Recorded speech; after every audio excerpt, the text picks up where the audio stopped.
Terima kasih teman-teman media yang ada, baik infotainment maupun news. Jadi pada hari ini Rabu jam 2 siang ini saya akan melakukan press conference terkait seseorang yang bernama Kamal Tarasan Mirsandani alias Sanjay selaku pribadi. Ya, dulunya beliau adalah direktur PT Kam & Kam, di mana ini perusahaan yang bergerak di bidang jasa periklanan, jasa slot iklan di via internet. Nah, Kamal Tarasan Mirsandani ini biasa dipanggil sebagai Sanjay karena persoalan mengenai perusahaannya ini kemudian ramai diperbincangkan, yaitu mengenai dana-dana UMKM yang kemudian masuk ke perusahaannya melalui aplikasi, kemudian diributkan bahkan sampai demo-demo. Makanya ini kita melakukan press conference ya. Yang pertama mengenai Kamal Tarasan Mirsandani alias Sanjay ini sudah memberikan kuasa kepada saya atau kantor pengacara Yuli Payumara & Associates pada tanggal Jakarta 31 Januari 2025, di mana surat kuasa ini adalah sifatnya adalah surat kuasa subjek hukum pribadi. Jadi Sanjay sebagai pribadi itu memberikan kuasa kepada kantor pengacara Yuli Payumara & Associates. Ya, jadi saya bukanlah pengacara perusahaan Kam & Kam, tapi saya adalah pengacara pribadi yang sifatnya Sanjay pribadi maupun keluarganya.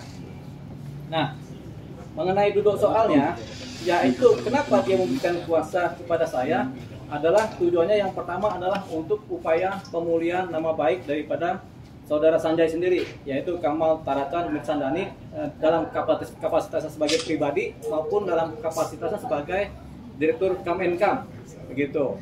Nah, yang kedua, dia memberikan kuasa juga untuk melakukan upaya penagihan terhadap adanya uang titipan senilai kurang lebih untuk sementara adalah 55 miliar rupiah, atau kalau di sini datanya ada 57 miliar rupiah yang dititipkan kepada seorang pengacara yang dahulunya adalah kuasa hukumnya Sanjay sendiri, begitu. Tapi ini sifatnya adalah uang titipan.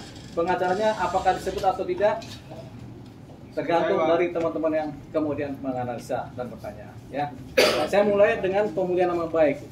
Jadi Sanjay ini dahulu adalah direktur utama di perusahaan Kam & Kam, di mana perusahaan ini bergerak di bidang slot periklanan.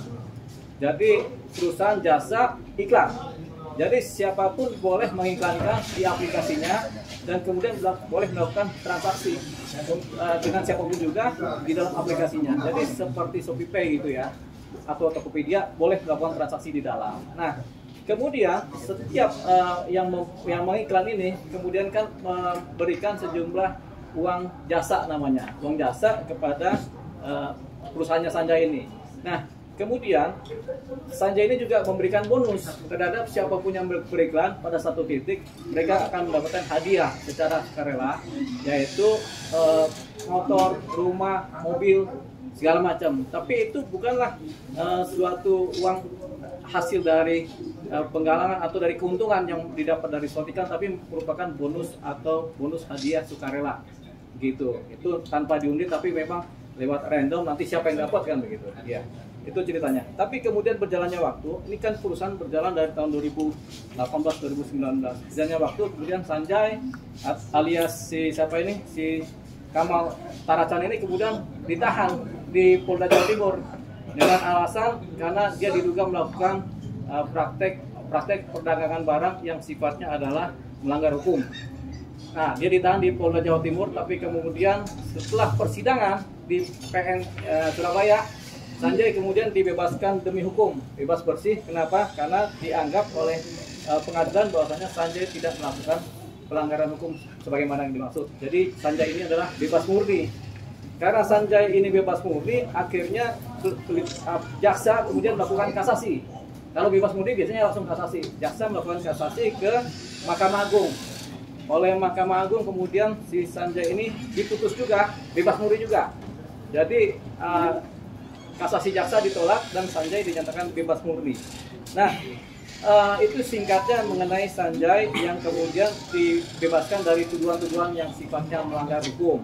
Nah, di sini ada mengenai putusan Mahkamah Agung yang menyatakan bahwasanya Sanjay bebas murni demi hukum, karena memang apa yang diduga pidana, apa yang diduga melanggar hukum ternyata tidak terbukti di dalam persidangan, baik di sidang pengadilan negeri maupun di sidang Mahkamah Agung.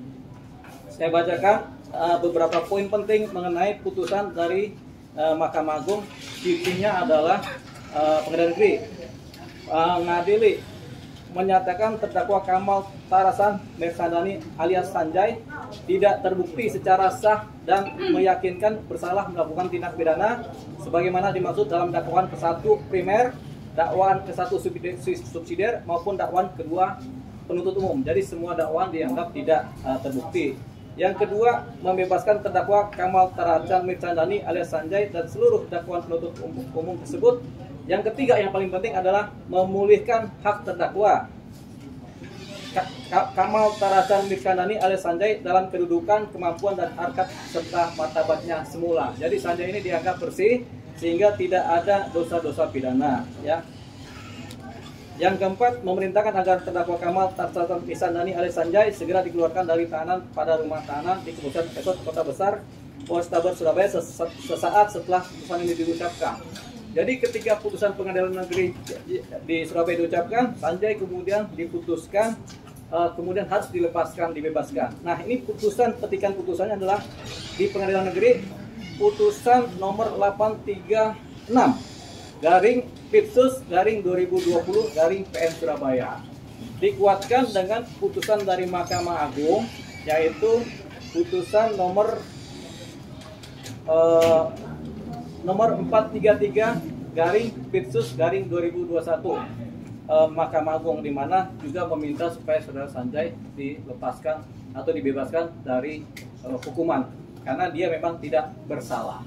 Jadi Sanjay ini clear and clean sekarang ini adalah orang bebas yang tidak bersalah karena ancaman-ancaman hukuman dan tuntutan itu dianggap tidak benar sehingga dia bebas demi hukum, ya.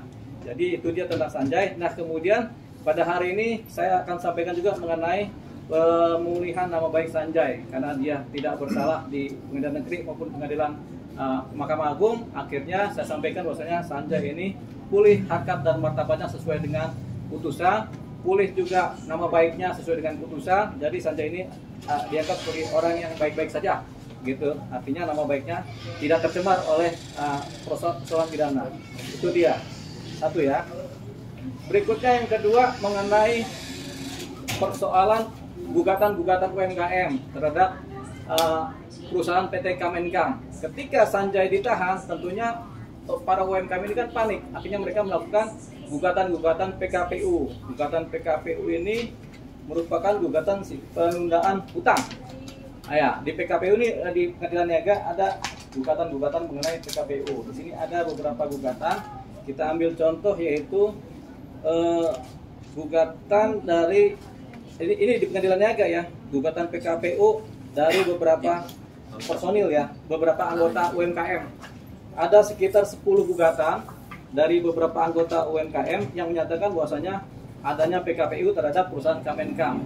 Bahwasanya ternyata semua hakim yang memutuskan perkara PKPU ini, ada 10 gugatan ini, menyatakan bahwasanya ini bukan PKPU karena Sanjay atau PT Kemenkam ini tidak berhutang kepada siapapun juga atau kepada pihak mereka, karena Sanjay ini sebenarnya yang didagangkan adalah jasa. Jadi tidak ada hutang yang diterima oleh si PT Kemenkam dari mereka, sehingga ketika mereka gugat yang berupa PKPU, akhirnya gugatan mereka keseluruhannya ditolak, ya.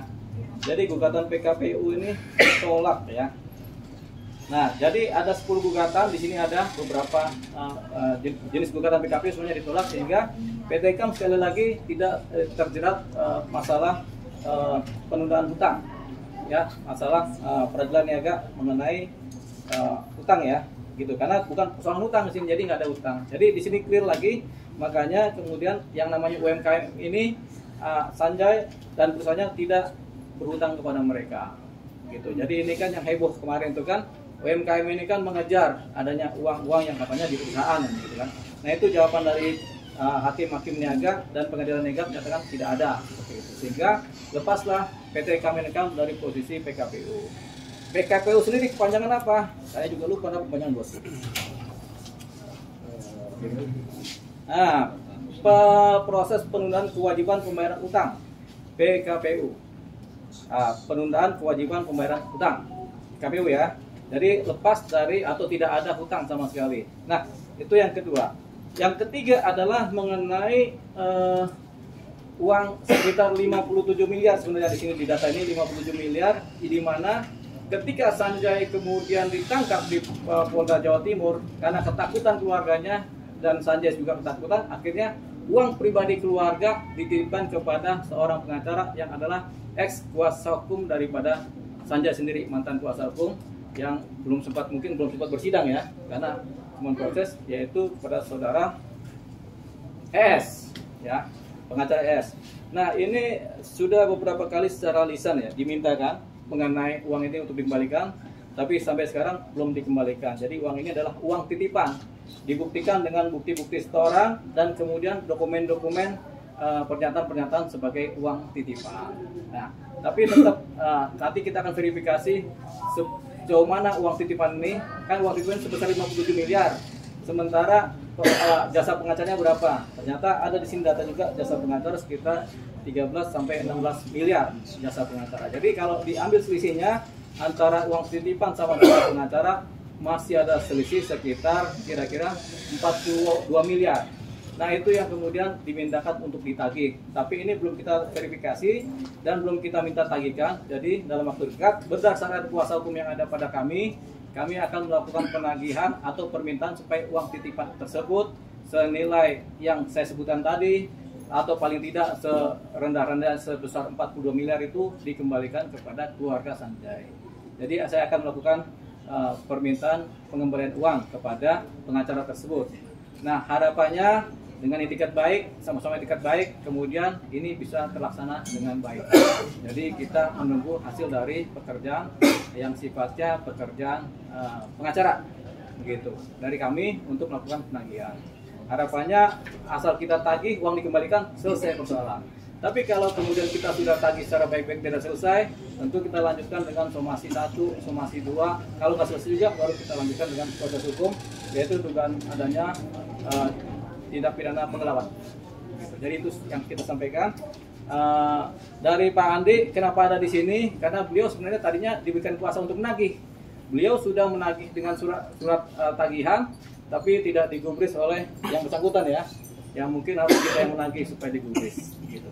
Itu tadi yang disampaikan oleh kami kuasa hukum beserta Pak Andi ini yang adalah kuasa juga untuk menagih tadinya. Tapi sekarang sudah dialihkan semuanya kepada kami pengacara. Gitu. Ya, iya.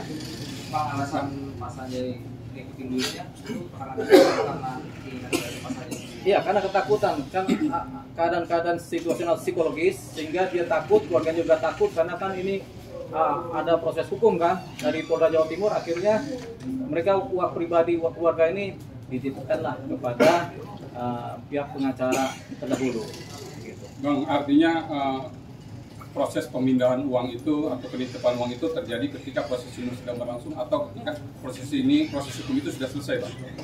Pemindahan uang itu terjadi pada saat proses hukum sedang berlangsung. Pada saat dia ditahan di Polda Jawa Timur, terjadilah karena ketakutan. Kita nggak tahu siapa yang mulai menakuti, apakah kepolisian Jawa Timur, apakah ketakutan pribadi dari Sanjay, apakah pengacaranya nakutin, sehingga akhirnya uangnya dititipkan kepada pengacara. Pengakuan klien Abang sendiri? Sementara karena ketakutan, karena komunikasi yang intens dengan pengacara supaya uangnya aman, mungkin udah titipkan aja lah ke pengacara. Ada tekanan Bang dari pihak luar? Nanti kita buktikan ketika saya mendalami materi ini dengan si klien kami ini. Gitu. Bang, ini kan menyeret nama Farhad Abbas juga, Bang. Benar ini, Bang? Sementara kita belum tahu ada nama Farhad Abbas. Walaupun banyak orang sudah tahu, saya sendiri belum tahu. Begitu. Jadi yang saya tahu masih dititipkan secara dokumen legalnya kepada uangnya kepada pengacara ES. Bang, katanya upaya bujuk rayu dari Elsa, Bang, uang itu dititipkan. Nah, itu apa sih inisiatifnya, Bang? Itu belum saya dalami. Tapi kemungkinan itu ada, makanya ada 3 kemungkinan. Kemungkinan pertama karena ditakut-takutin, karena ketakutan, dan kemudian karena ditakut-takutin juga. Jadi karena situasional ya. ketakutan sama penahanan, ditakut-takutin kemungkinan sama pengacara, kemudian ditakut-takutin sama mungkin penegak hukum lain, sehingga kemudian akhirnya beralih lah uang itu. Mas Sanjay pas minta uangnya pihak TZ seperti apa Bang? Sebenarnya sudah dimintakan secara menulis surat lewat, kan Pak Sanjay ini pernah memberikan kuasa kepada Bapak Andi ini sebagai juru tagih namanya. Uang pribadi ini ditagihkan oleh Pak Andi. Pak Andi sudah menagihkan, persoalannya ketika Pak Andi menagihkan, datanglah surat yang kemudian surat kecaman-kecaman dari pengacara yang lain lagi, begitu. Tapi itu kewenangan Pak Andi, ceritalah karena kan dia mengalami ya. Nanti silakan dijawab Pak Andi. Kalau mau bicara jujur silakan aja, nggak apa-apa. Iya.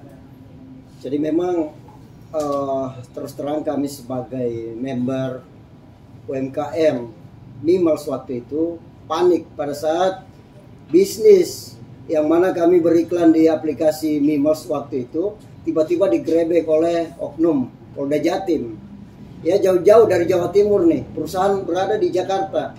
Nah, berjalannya waktu tentu kami memperhitungkan nilai-nilai top up ya yang sudah terlanjur masuk ke dalam perusahaan. Namun kemudian di aplikasi nggak ada lagi iklan yang kami beli tadi, slot iklan ya, sebagaimana jual beli slot iklan. Iklan kami nggak tayang lagi, iklan para teman-teman UMKM. Dan saya terus terang waktu itu selaku ketua daripada organisasi yang kita bentuk di UMKM ini. Makanya dalam hal ini saya punya tanggung jawab moral, dan pada akhirnya setelah perusahaan menang, saya memimpin teman-teman yang aksi. Kalau teman-teman yang PKPU itu saya nggak sejauh itu, karena saya melihat bahwa ini ada yang tersolimi nih, ada yang nggak beres ini, yang tiba-tiba perusahaan digrebek dadakan gitu. Nggak ada member yang keberatan, nggak ada member yang laporan, dan terbukti bebas. Ya, ada apa gitu ya? Artinya kami meminta kebijakan dari perusahaan dalam hal ini Pak Sanjay selaku owner. Itulah bentuknya kami diskusi secara baik-baik, lalu kemudian terjadilah demo berulang kali, dan ada beberapa kelompok saya bawa langsung, saya pimpin langsung untuk demo ke perusahaan kantor, kemudian kantornya tutup, yang lain sudah dibayar kelompok tersebut, kemudian kelompok berikutnya kita cari lagi alamat rumahnya, dan akhirnya kami demo lagi di rumahnya, dan kemudian Pak Sanjay dan istrinya di sini menyatakan bahwa untuk kali ini kami sudah nggak bisa membayarkan ya kelompok yang dibawa Pak Andi lagi. Karena kenapa? Dana yang kami tunggu sebagai dana yang kami titipkan kepada yang bersangkutan lawyernya pada di awal ya. Lalu kemudian dana titipan tersebut belum dibalikin. Waktu itu saya dan teman-teman merasa nggak percaya gitu kan.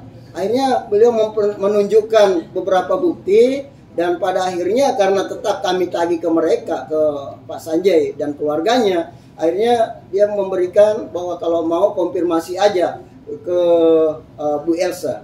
Ya. Awalnya itu kami dikasih surat kuasa berdasarkan member Mimals, bukan berdasarkan pribadi. Jadi waktu itu kami bersama KBMI, Keluarga Besar Mimals Indonesia yang terdaftar, ini organisasi kami ya, itu ke kantor Ibu Elsa Sarip. Secara resmi kami menyurat juga, lalu kemudian dikatakan ini Mimals, sehingga ini adalah dana Mimals, nggak ada kaitannya dengan Anda, kalian member-member gitu. Akhirnya berubahlah surat itu menjadi tagihan pribadi ya. Saya tetap selaku koordinator, tentu teman-teman para UMKM member-member Mimals ini yang seperti yang dilihat ibu-ibu ini ya, yang sangat susah tentunya yang mencari haknya, mencari dana top up untuk dikembalikan, akhirnya tetap ikut juga ya, ikut juga dalam hal ini. Sebagaimana Pak Sanjay juga sering mengatakan bahwa itu dana kalian di sana tuh ya, dana pribadi saya tapi buat kalian untuk berbagilah ya, sebagaimana saya masih mau usaha-usaha para UMKM ini bisa berlanjut gitu. Nah akhirnya dalam hal ini saya juga sempat mensomasi, dan pada akhirnya Pak Rat Abbas mengundang saya ya untuk mengklarifikasi. Makanya di sini kami kenapa sampai ke rumah Pak Rat, karena beliau adalah lawyer ya yang ditunjuk oleh Elsa Sarip. sebagaimana kami tahu juga Farhad Abbas terlibat di awal.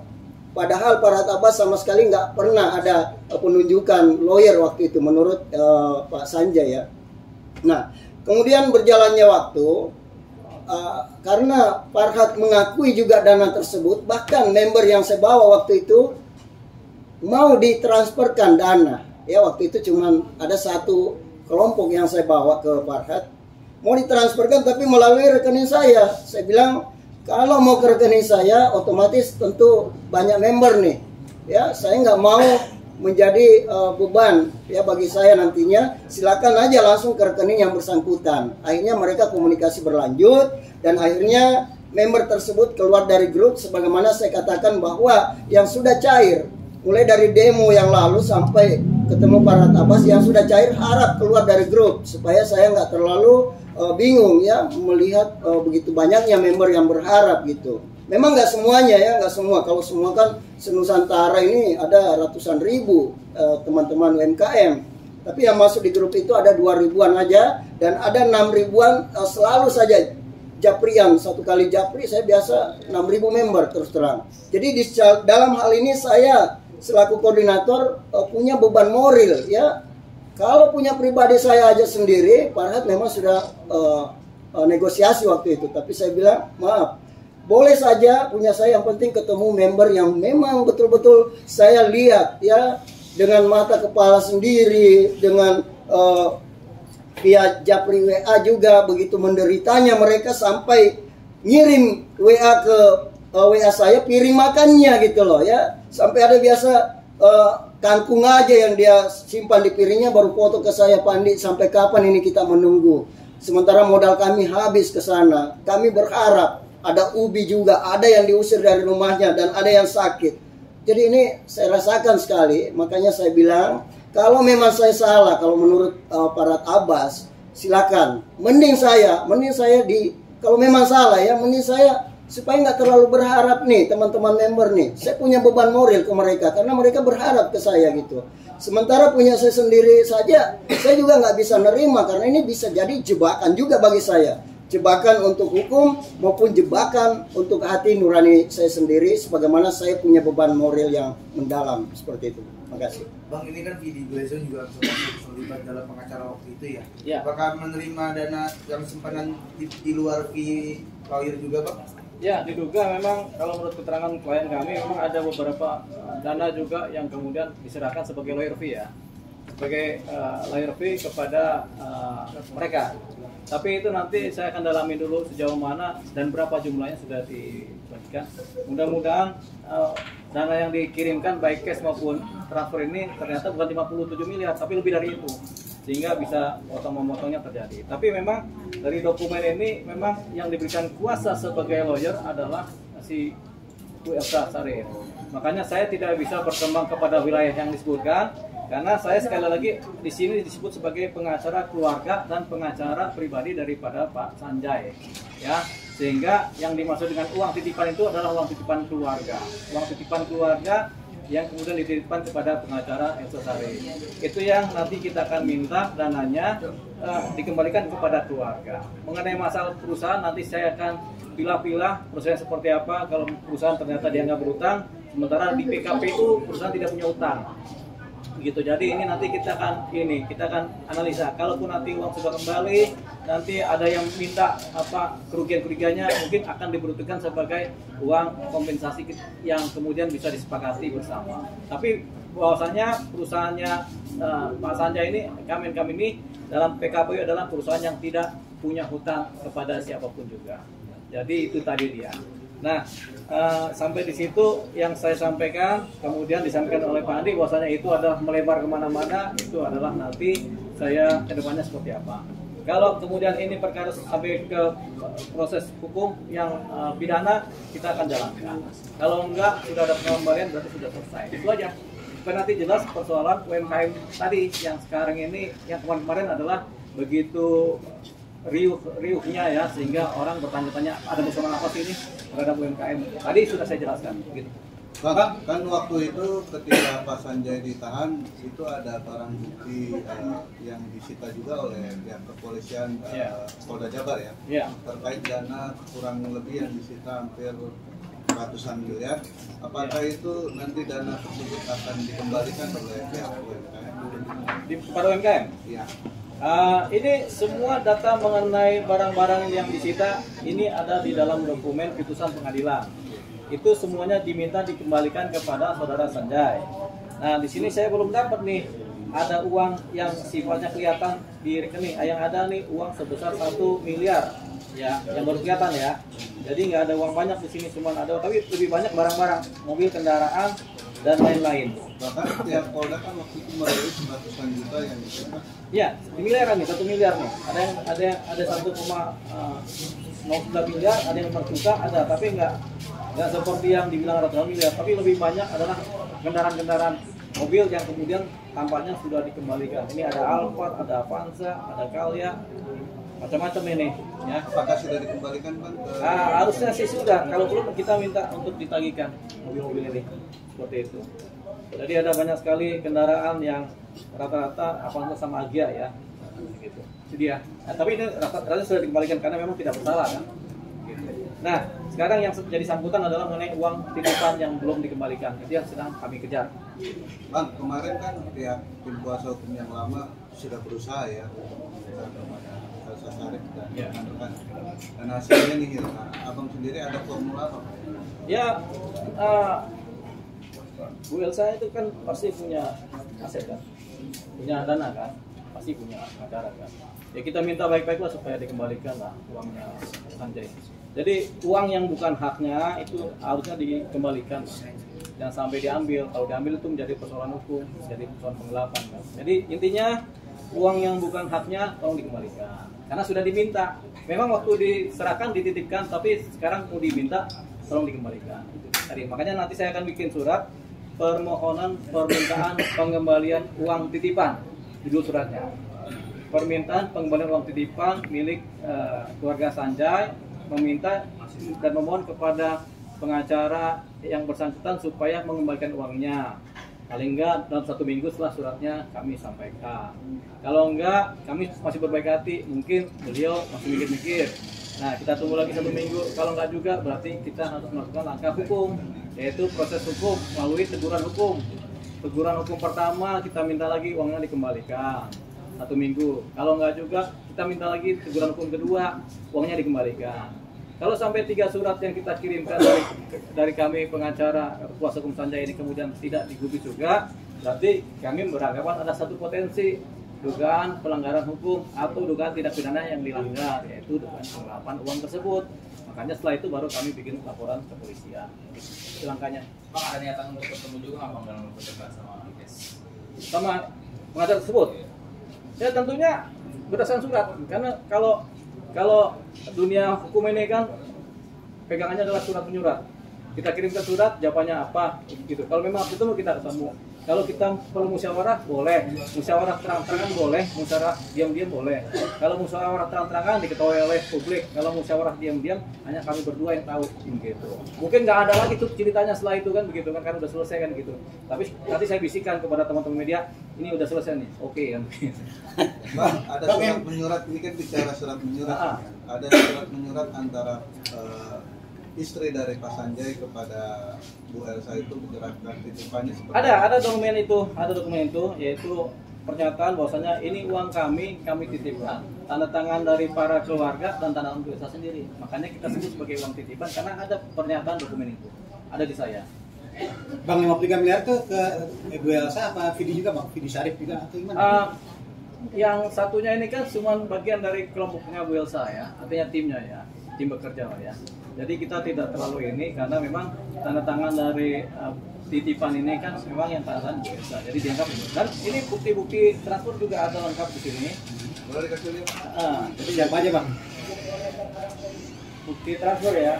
Ini kan ada pernyataan legal, tapi ini kan pernyataan legal yang memang harus dijaga. Tapi kalau ini bukti setoran, saya sudah minta izin kepada ini untuk ditampilkan bukti setorannya karena sebelumnya sudah ada mana dokumennya?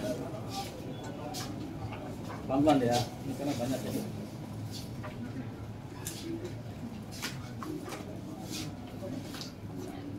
Nah, kebetulan ini ada di mobil.